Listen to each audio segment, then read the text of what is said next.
I feel like I know what I'm here to do. That's what's interesting, is I spent a lot of my life confused, and then suddenly there came a point where I know beyond a shadow of a doubt that I'm here to help people move through things in their life that they feel powerless over. Whether it's relationships, whether it's obstacles in interpersonal issues, diagnoses from doctors or psychologists, to work and career, to athletes trying to break through the limits of their potentials. My life has built upon itself, and there's been a series of experiences that have taken me and molded me into what I now know is my life purpose. And there's a saying that there's two parts of your life, or two births. One is the day that you're born, and the second is the day you figure out why. And I think it's totally true. And since that day, things have led to where I'm doing what I love to do, and affecting change the way I like to. But it hasn't always been that way. And I have dealt with a great deal of anxiety and trauma. And I've gone through some things that have shaped me and helped me to understand not just the theoretical basis of how to transform, but the actuality of transforming. Like I've lived it, not just learned it at school. Growing up, I bit my fingernails till they bled. I sucked my fingers on this hand like this and held a stuffed animal to my face until I was 13 years old. When I was 14, my older sister Mandy was in a terrible car accident that put her into a coma. And she laid in a coma for so long at the hospital that they sent her home with a hospital bed and said that she was going to be a vegetable for the rest of her life, that she was going to live in a permanently vegetative state. And that process, number one, broke me to lose my sister in that way. It penetrated the depths of everything that I believed. And it was a very difficult time for an already difficult kid. And one day I was beside her and she was laying there, and I had this realization that I was trapped in the same kind of prison that she is. And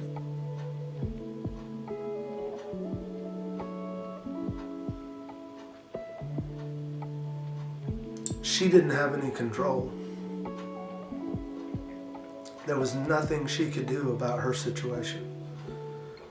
And I looked up to her. She was the star of our family. Singer, dancer, cheerleader, beautiful, full of life force energy. Everyone loved her. She was friends with everybody.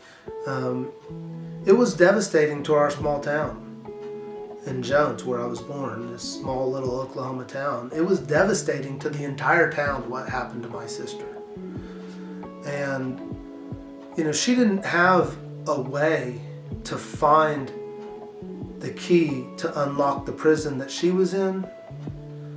But my prison was made of my fears, my anxieties, my insecurities. And somehow at 14 years old, something occurred to me and said that I have no right to sit on the sidelines in my own life and to close the book on what I think I'm capable of when I have feet that can walk and run and a brain that can think and arms that can move and do things, and I had full control over my capacities. And it was at that point that I realized that I felt like we all are living in a prison of our own making. And I made a decision that I was going to find my way out. And I really went all in on this. And I started playing sports. I started doing things in a way that I wasn't doing before. And I did it. I accelerated. I became a star in my own life in a way that I had never before. And I had the accolades to prove it. I became a 2-time state champion in track, and I was athlete of the year at my school, and I did all of these things in athletics and sports, and then I was making perfect grades, and I was throwing myself into everything that I did, and I never knew that I could do any of those things. It went against what I thought I was capable of.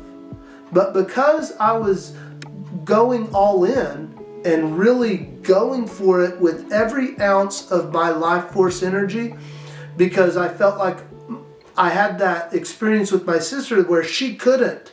And so I felt like I no longer had the right to withhold. And so I did. And what happened is I realized that I expanded the limits of what I thought were my potentials in ways that I never thought were possible. And this was happening like as a sophomore. I won the state championship in the long jump, and I jumped 23 feet 8 inches. And if you measure that out, and I look at it now, I can't jump from me to you right now. I honestly have no idea how I did that, and can't believe that I did that, realistically.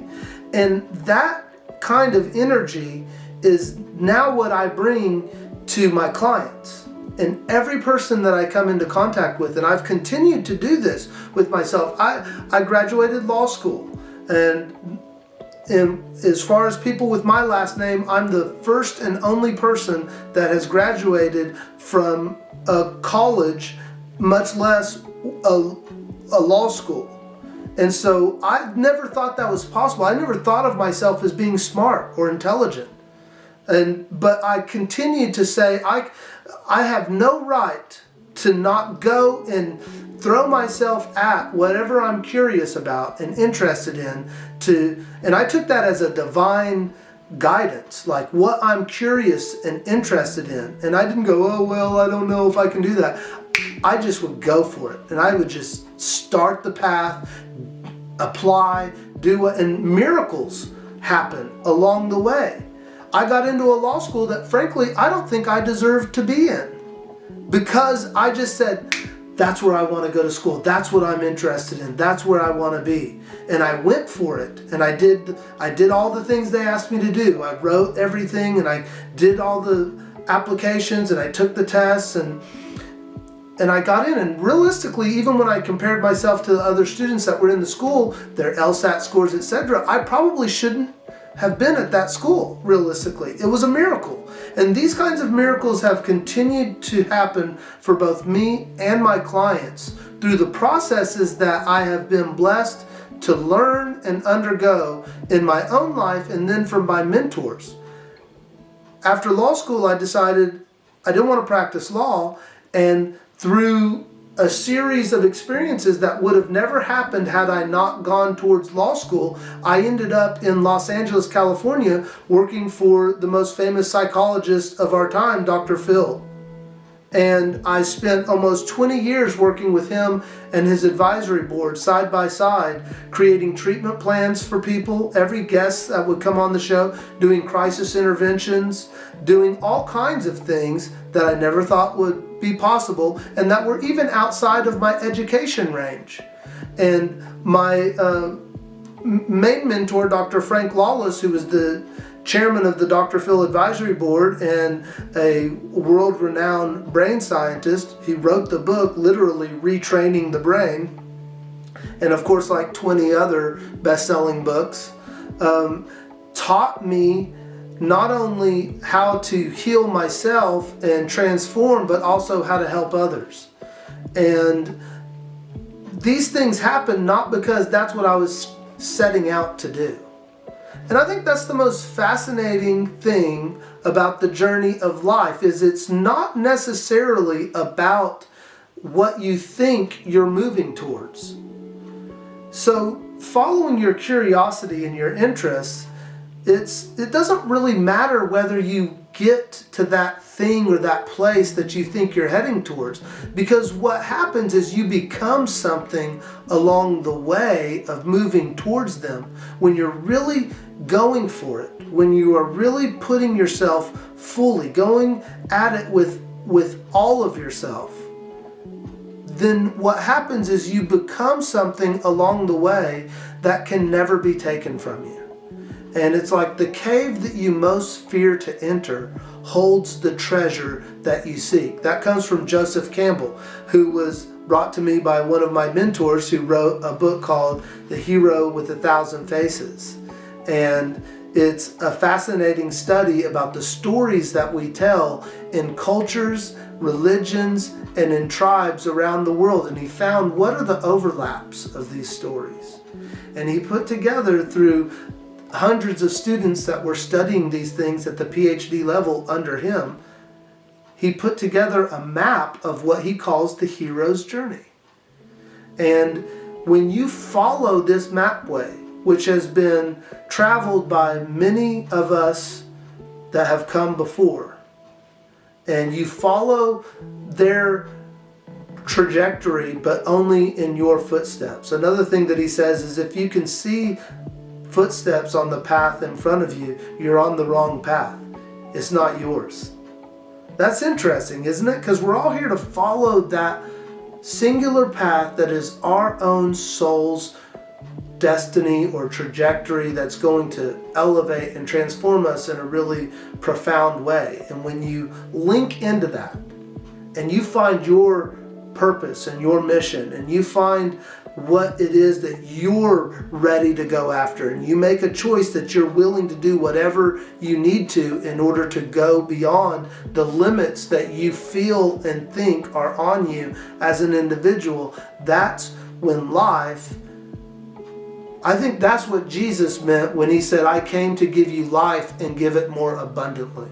That when you step into that, you now step into the full abundance of life, and you feel fulfilled, you feel vibrant, and you feel alive. And that's what I'm here to do. That's what my life is about. That's what I hope I leave with my children. It's the mark I hope to make with my own life. It's the example I seek to set. And when you do that, and then with it, I said do whatever it takes, but I think that the way you treat people is integral to the quality of life that you live and lead. Maya Angelou said, people don't remember what you say, they remember how you make them feel.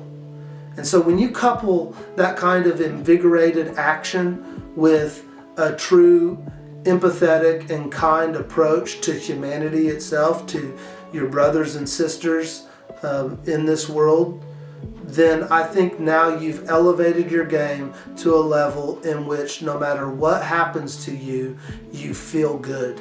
You feel right, and you know that all your challenges, all of your obstacles are opportunities, and they're here to help bring you into the best form that you as a human, as a spirit, can be in, and you live an enriched life full of opportunities, experiences, and interests that make a life worth living. And that's really what we crave. We don't know what we want. We think we want certain things, but oftentimes you get what you think you wanted and it doesn't do what you think it would do for you. What we really want is a life that feels like it's worth living. We want to feel alive. And so that's what this whole thing is about. That's why I call my practice Set You Free. Because I think you're setting yourself free from the prison that you live in, which is in here.